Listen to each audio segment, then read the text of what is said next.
விடுதலை சிறுத்தைகள் கட்சியினுடைய மது மற்றும் போதை ஒழிப்பு மகளிர் மாநாட்டுக்கு தமிழ்நாடு முழுமைக்கும் இருக்கிற எல்லா மாவட்டங்களிலுமே வாகன புக்கிங் எண்ணிக்கை ரொம்ப அதிகமாக இருக்குது அப்படின்ற மாதிரி தரவுகள் வெளியாகிருக்குது. அது மட்டும் கிடையாது, மாநாட்டு திடலை கொஞ்சம் விரிவுபடுத்துங்க, ஏன்னா மக்களுடைய வருகையினுடைய எண்ணிக்கை ரொம்ப அதிகமாக இருக்கும் போல அப்படின்ற மாதிரி காவல்துறை அதிகாரிகள் விடுதலை சிறுத்தைகள் கட்சிகிட்ட ஒரு சில வேண்டுகோள் விடுத்திருப்பதாக ஒரு சில செய்திகள்லாம் வெளியாகிருக்கு. இன்னும் மாநாடு சம்மந்தமான நிறையா தரவுகள் இருக்குது. அந்த தரவுகள் என்ன அப்படின்றத இந்த காணொலியில் கொஞ்சம் டீட்டெயிலாக பார்த்துடலாம். நண்பர் அனைவருக்கும் இளம்பெருவழுதியின் இனிய வணக்கம். நாங்க இப்படி வந்து பார்த்துட்டோம், இனி ஜென்மத்துக்கும் எங்களால குடிய முடியாது. அதனால நாங்க சண்டை போட போறோம். பொதுவாகவே எல்லா கட்சிகளுமே மாநாடு நடத்துவாங்க. ஆனால் அந்த மாநாடுகள் எல்லாமே அனைத்து அரசியல்வாதிகளின் மூலமாக உற்று நோக்கக்கூடிய மாநாடா, அனைத்து ஊடகவியலாளர்கள் மூலமாக உற்று நோக்கக்கூடிய மாநாடா, இந்திய நாடு உற்று நோக்கக்கூடிய மாநாடா அப்படின்னு கேட்டால் அது மிகப்பெரிய ஒரு கேள்விக்குறி தான். பெரும்பாலும் எல்லா கட்சியிலுமே மாநாடு நடத்துவாங்க. மாநில மாநாடு அப்படி சொல்லி மாநாடு நடத்துவாங்க. இப்போ அண்ணா திராவிட முன்னேற்ற கழகமோ இல்லை திராவிட முன்னேற்ற கழகமோ அவங்க வந்து இத்தனையாவது மாநில மாநாடு, இரண்டாவது இளைஞரணி மாநாடு, மூன்றாவது இளைஞரணி மாநாடு, 50வது தொழிற்சங்க மாநாடு அப்படின்ற மாதிரி ஒவ்வொருத்தருமே வந்து மாநாடு அப்படின்ற மாதிரி பெயரை மையப்படுத்தி மட்டும்தான் மாநாடு நடத்துவாங்க. ஆனால் விடுதலை சிறுத்தைகள் கட்சி மட்டும்தான் கருத்தியல் ரீதியாக மாநாடு நடத்துவாங்க. அதனால தான் அவங்களுடைய மாநாடு அகில இந்திய லெவலில் வந்து பேசு பொருளாக வந்து மாநாடு மாறுது. இப்போ சமீபத்தில் வந்து வெல்லும் ஜனநாயகம் மாநாடு அப்படின்ற மாதிரி மாநாடு வச்சாங்க. அதனுடைய தீமை பாருங்களேன், வெல்லும் ஜனநாயகம். ஜனநாயகம் வந்து மோடியினுடைய ஆட்சியின் மூலமாக கொஞ்சம் கொஞ்சமாக செத்துக்கு இருக்குது. ஸோ அதனால் அந்த ஜனநாயகத்தை மீட்டெடுக்க வேண்டியது நம்முடைய கடமை என்ற காரணத்துக்காக வெல்லும் ஜனநாயகம் மாநாடு பேரை பாருங்க. அதே மாதிரி தேசம் காப்போம் மாநாடு, தேசம் காப்போம் பேரணி, தேசத்தை நாம எல்லாம் காப்பாற்றணும் அப்படின்ற காரணத்துக்காக தேசம் காப்போம் மாநாடு, தேசம் காப்போம் பேரணி, கல்வியுரிமை மாநாடு விடுதலை சிறுத்தை கட்சி நடத்திருக்கு. கல்வியுரிமை மாநாடு, இறையாண்மை மாநாடு அப்படின்ற மாதிரி மாநாடு நடத்தியிருக்காங்க. இன்னும் பல மாநாடு நடத்திருக்காங்க. அதுவும் ஒவ்வொரு மாநாடுகளுமே எப்பொழுதுமே கருத்தியலை தாங்கி நிற்கின்ற மாநாடாக தான் இருக்கும்.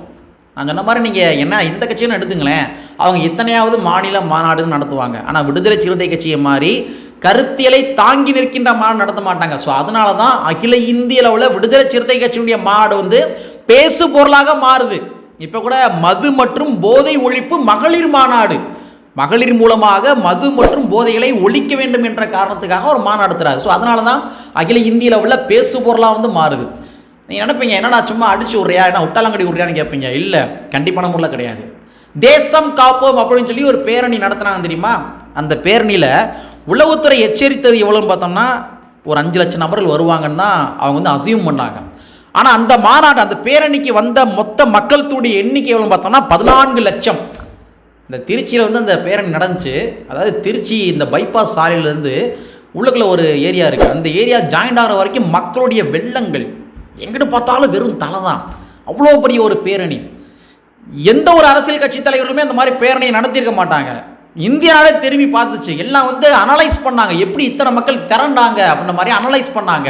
அது சம்பந்தமான சில தீசிஸ்லாம் எழுத ஆரம்பிச்சாங்க. பெரிய பெரிய அரசியல் வல்லுநர்கள் எல்லாமே, எழுத்தாளர்கள் எல்லாமே தீசிஸ் எழுத ஆரம்பிச்சாங்க. எப்படி இத்தனை லட்சம் நபர்கள் வந்து திரண்டாங்க, எப்படி இப்படி பேரணியில் போனாங்க அப்படின்ற மாதிரி அந்த பெரிய பெரிய அரசியல் வல்லுநர்கள், பெரிய பெரிய அரசியல் எழுத்தாளர்கள் எல்லாமே என்ன பண்ணால் தீசிஸ் எழுத ஆரம்பித்தாங்க, கட்டுரைகள் எழுத ஆரம்பித்தாங்க. ஸோ அந்தளவுக்கு இந்திய நாடை உற்று நோக்கக்கூடிய ஒரு பேரணியாக வந்து அந்த பேரணி வந்து இருந்துச்சு. அதனால தான் சொல்கிறேன், நான் அடிச்சுலாம் உள்ள உண்மையாக சொல்கிறேன். அதே மாதிரி வெல்லும் ஜனநாயக மாநாடு, இந்த மாநாட்டில் எத்தனை லட்சம் நபர்கள் திரண்டாங்க? ஏறக்குறைய 50 லட்சம் நபர்கள் திரண்டாங்க. இதை நான் சொல்லலைங்க, நான் சொல்லலை, காவல்துறையை அதிகாரப்பூர்வமாக வெளியிட்ட தகவல். அதாவது அவங்க வந்து கணக்கெடுப்பாங்க இல்லையா, ஒவ்வொரு மாவட்டத்தில், ஒவ்வொரு தொகுதியில், ஒவ்வொரு வட்டத்தில், ஒவ்வொரு முகாமில் எத்தனை வாகனங்கள் வந்து கிளம்பி இருக்குது, ஒரு வாகனத்தில் இத்தனை நபர்கள் அப்படின்ற மாதிரி கணக்கீடுகள் வச்சோம் அப்படின்னா ஒட்டுமொத்தமாக தமிழ்நாடு முழுமைக்கும் இத்தனை வாகனங்கள், அப்போ இத்தனை வாகனங்களில் இத்தனை லட்சம் நபர்கள் வந்திருக்கக்கூடும் அப்படின்ற மாதிரி காவல்துறை அதிகாரப்பூர்வமாக வெளியிட்ட தகவலின் அடிப்படையில்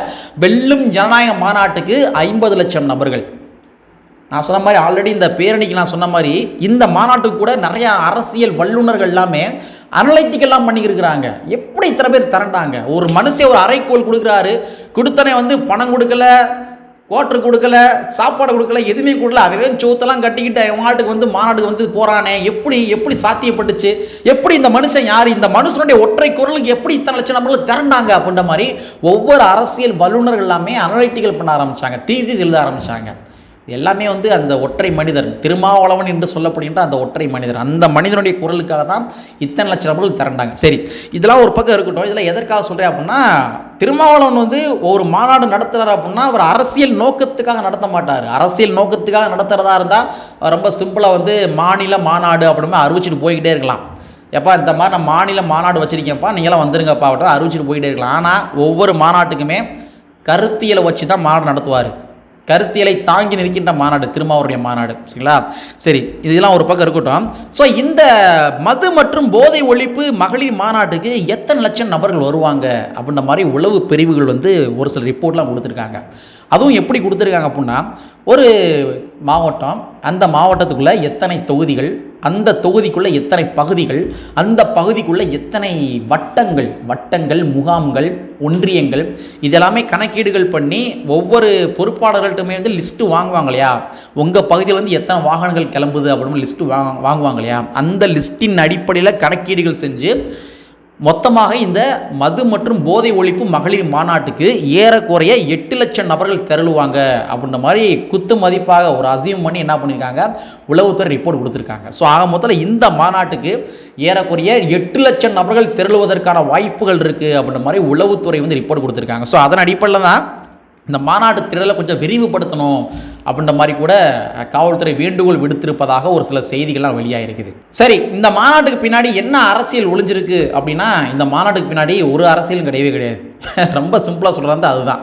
ஏன்னா சமூக வலைத்தளங்களையும் சரி, செய்தி தொலைக்காட்சிகளும் சரி, இந்த மாநாடு அப்படின்னு அறிவித்த உடனே எங்கிட்டு பார்த்தாலும் இந்த மாநாடு சம்பந்தமான விவாதங்கள் தான். இந்த மாநாடு எதற்காக அறிவிக்கப்பட்ட மாநாடு அப்படின்றத விட, இந்த மாநாட்டின் மூலமாக திருமாவர்கள் அண்ணா திராவிட முன்னேற்ற கழகம் பின்னாடி போயிடுவாரா அப்படின்ற மாதிரி தான் விவாதங்கள் மேற்கொண்டாங்க. ஸோ ஆக மொத்தத்தில் சமூக ஊடகத்தில் பயணிக்கின்ற நபர்களும் சரி, ஊடக நண்பர்களுக்கும் சரி, அதே மாதிரி இந்த செய்தி தொலைக்காட்சிகளும் சரி, இந்த மது மற்றும் போதை ஒழிப்பு மாநாடு என்பது எதற்காக நடத்தப்படுகின்றது, மக்களுடைய அக்கறை சார்ந்த ஒரு மாநாடு அப்படின்ற மாதிரி கண்ணோட்டத்தில் அவங்க பார்க்கல. மாறாக ஒவ்வொரு சேனலுக்குமே டிஆர்பி ரேட்டிங்காக மட்டும் தான் பார்த்தாங்க. ஸோ நாமளாச்சும் இந்த மாநாடு சம்பந்தமான விஷயங்கள் சொல்லுவோம் அப்படின்றதுக்காக தான் இப்போ நான் பதிவு பண்ணுறேன். அதாவது திருமாவர்கள் இந்த மாநாடு சம்பந்தமாக அறிக்கை வெளியிட்ட உடனே அவருடைய அறிக்கையில் வந்து ஒரு விஷயத்தை பதிவு பண்ணார். நீங்கள் பொதுவாகவே மற்ற அரசியல் கட்சி தலைவருடைய அறிக்கையை விட திருமாவருடைய அறிக்கையை நீங்கள் படித்து பாருங்கள். இந்திய நாட்டினுடைய அரசியல் திசைவழி போக்கவே நீங்கள் தெரிஞ்சுக்கலாம். அவ்வளோ விஷயங்கள், உள்ளீடுகள் அதில் இருக்கும். அரசியலும் சட்டத்தினுடைய பிரிவுகள்லாம் மேற்கோள் காட்டியிருப்பார். அந்த மாதிரி தான் இந்த மது மற்றும் போதை ஒழிப்பு மாநாட்டில் கூட அவருடைய அறிக்கையில் வந்து ஆர்டிக்கல் 47 வந்து அவர் வந்து மென்ஷன் பண்ணார். அரசியலமைப்பு சட்டத்தினுடைய பிரிவு 47 மென்ஷன் பண்ணுறாரு. இந்த 47 என்ன சொல்லுது அப்படின்னா, ஒரு நாட்டினுடைய குடிமக்களுடைய ஊட்டச்சத்தை உறுதிப்படுத்த வேண்டியது ஒரு அரசாங்கத்தினுடைய கடமை. அது மட்டும் கிடையாது. இந்த போதைப் பொருட்கள் இருக்கு இல்லையா, இந்த போதைப் பொருட்களை வந்து மருத்துவ உபகரணங்களை தவிர்த்து, அதாவது மெடிக்கல் பர்பஸுக்கு தவிர்த்து வேறு எந்த பர்பஸுக்காகவும் இந்த போதைப் பொருட்களை பயன்படுத்தக்கூடாது. இது அரசியலமைப்பு சட்டத்தினுடைய பிரிவு 47 சொல்லுது. இதைத்தான் திருமாவர்கள் என்ன பண்ணுறாருன்னா தன்னுடைய அறிக்கையில் வந்து மென்ஷன் பண்ணுறாரு. அப்போ அரசியலமைப்பு சட்டம் பிரிவு 47 உறுதிப்படுத்த வேண்டியது மத்திய அரசாங்கத்தினுடைய கடமை, மாநில அரசாங்கத்தினுடைய கடமையும் கூட. அப்படின்ற மாதிரி தான் 2 அரசாங்கங்களுக்குமே வந்து என்ன பண்ணுறாரு திருமாவர்கள் வேண்டுகோள் தூக்கி முன்னாடி வைக்கிறார். ஸோ அதற்காக மையப்படுத்திய ஒரு மாநாடு தான். ஆனால் நம்ம ஊடக நண்பர்கள் வழக்கம் போல் அவங்களுக்கு தேவையான விஷயங்கள்லாம் சேர்த்து கோர்வையாக போட்டு, சரி ரைட்டு ஓகே, நான் சொன்ன மாதிரி இந்த மாநாட்டுக்கு ஏறக்குறைய ஒரு 8 லட்சம் நபர்கள் திரளுவார்கள் அப்படின்ற மாதிரி செய்தி குறிப்புகள் வெளியாக இருக்குது. பார்ப்போம், பொறுத்திருந்து பார்ப்போம். இன்னும் ஒரு 2 நாட்கள் தான் இருக்குது. ஸோ மாநாட்டுக்கு எத்தனை நபர்கள் வருவாங்க அப்படின்றத பொறுத்திருந்து பார்ப்போம் என்பதை கூறிக்கொண்டு, கற்பி ஒன்று புரட்சி செய்ய புரட்சி வரையை கூறிக்கொண்டு நிறைவு செய்கின்றேன். நன்றி, வணக்கம்.